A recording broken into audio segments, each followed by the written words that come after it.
ان هو الا وحی یوحی۔ محمد رسول اللہ صلی اللہ علیہ وسلم جو بات کہتے ہیں اپنی طرف سے نہیں بلکہ آسمان والے کی طرف سے کہتے ہیں۔ ان هو الا وحی یوحی، محمد رسول اللہ صلی اللہ علیہ وسلم جو بات کہتے ہیں اللہ فرماتے ہیں وہی آتی ہے ان کے پاس، اس کے بعد وہ بات وہ کہتے ہیں، اس بات کا جواب دیتے ہیں۔ ایک صحابی رسول اللہ صلی اللہ علیہ وسلم کے پاس تشریف لائے اور کہا یا رسول اللہ میری مردانہ طاقت کمزور ہے۔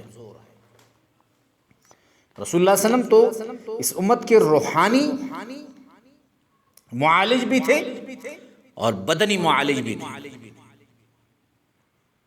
اب رسول اللہ صلی اللہ علیہ وسلم نے کیا جواب دیا اس صحابی کو؟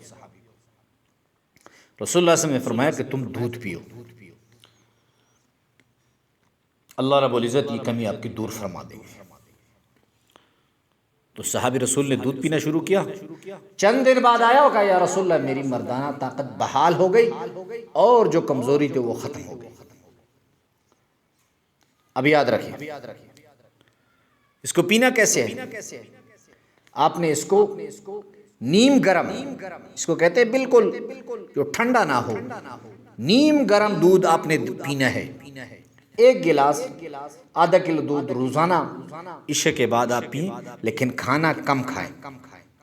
اگر آپ ایک روٹی کھاتے ہیں تو آپ ایک روٹی کا ٹکڑا کھائیں، تیسرا حصہ کھائیں، اور رسول اللہ صلی اللہ علیہ وسلم کی اس وظیفے پر عمل کریں۔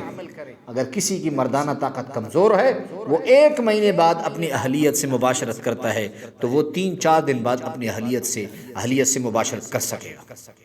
اللہ رب العزت اس کو اتنی طاقت دیں گے، لیکن یاد رکھیے یہ دودھ خالص ہو، اس میں ملاوٹ نہ ہو۔ اگر گھر میں بکری ہے تو اس کا دودھ بہترین ہے، اگر بھینس ہے تو اس کا دودھ بہترین ہے، اور اگر بھینس نہیں گائے ہے تو اس کا دودھ بہترین ہے۔ اور کہیں سے لیتے ہیں تازہ اور ملاوٹ سے پاک دودھ پئیں، کسی حکیم کے پاس آپ کو جانے کی ضرورت نہیں۔